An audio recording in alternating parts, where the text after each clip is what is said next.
Forza! Entrino gli ultimi finalisti, anzi semifinalisti. Forza!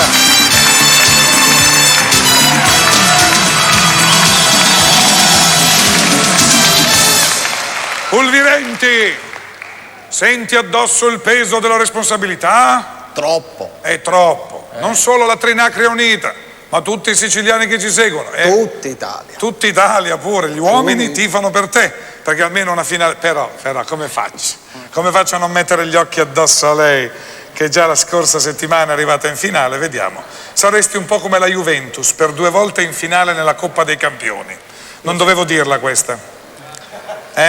Vabbè, quest'anno poi andate in una maniera un po', come si dice, no? Che dopo ti gufo. No, stiamo zitti e vediamo come va. Allora, attenzione amici, parte la seconda semifinale.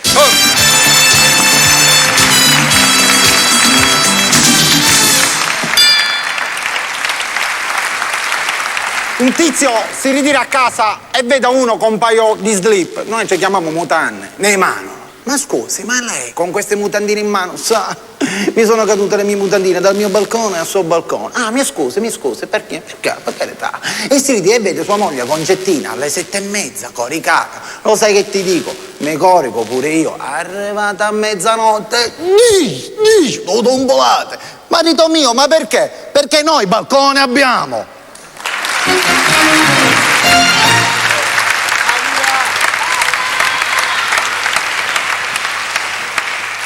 Riscaldamento. A Bari c'è un doppiaggio di un cartone animato. Il regista: allora giovani, venite qua, dovete dire questa frase: ehi tu maledetto topastro. Entri il primo. Ehi tu maledetto topastro. No, grazie, è troppo impostata, non va bene. Il prossimo: allora giovane, deve dire la frase: ehi tu maledetto topastro, va bene? Ehi tu maledetto topastro. No, è un cartone animato, lei fa spaventare i bambini. No, mi dispiace. Vada, un altro. Allora, giovane, lei deve dire la stessa frase: ehi tu, maledetto topastro, va bene?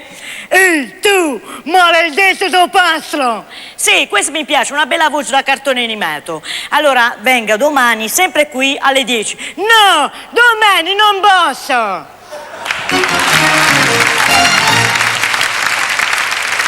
Attenzione! Per conquistarsi un posto in finale, Ernesto Pulvirenti. Un contadino sta caricando un sacco di patate nella sua ape, noi la chiamiamo la lapa. Primo sacco di patate nella lapa, secondo sacco di patate nella lapa, terzo sacco di patate. Le patate mi hanno fregato, si gira, la lapa mi hanno fregato, ora vado ai carabinieri, denuncio la qualsiasi. Fa 100 metri, mano in alto, una rapina. Ma come una rapina? Mi hanno fregato le patate, la lapa, non me ne frega niente, è una rapina, dammi il portafoglio. Piglia il portafoglio e glielo do. Fa altri 100 metri, mano in alto, una rapina. Ma allora è giornata, guardi, non ho niente. Mi piacciono i suoi vestiti, lo spoglia nudo e lo lega a un palo nudo. Aiuto! Fa il contadino, aiuto! E arriva da un lontano un signore ben vestito, distinto bene. Che le è successo? Aiuto! Si fa di dietro, cosa le è successo, figliolo? Mi hanno rubato le patate, la lapa. Sfortunatello oggi, sfortunatello oggi,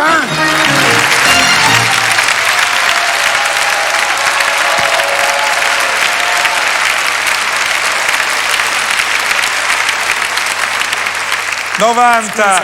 No, lì della fretta di fare la finale è già andato là lei, fa niente, ma il 90 era per il nostro Pulvirenti. Lei è tranquilla, vai. Okay. Vai.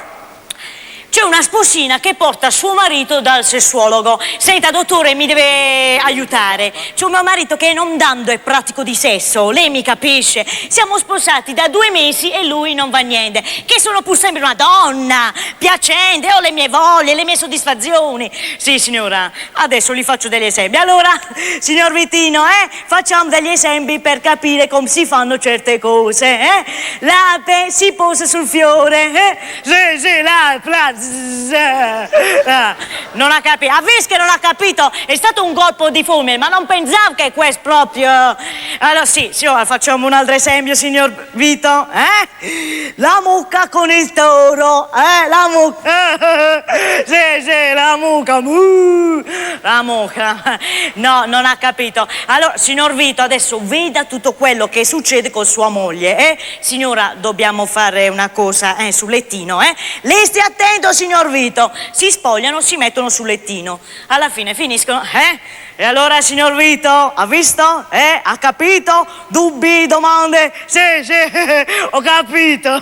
Però una domanda, ogni quanti giorni ve la devo portare?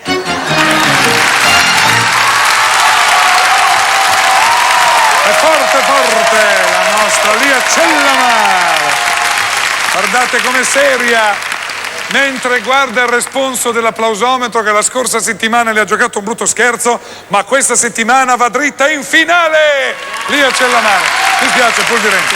Vorrei dire che è un gioco e che il nostro gioco di lui contro lei finisce a favore delle donne perché la finale sarà tutta femmina. Qui, alla Sei l'ultima, tra poco.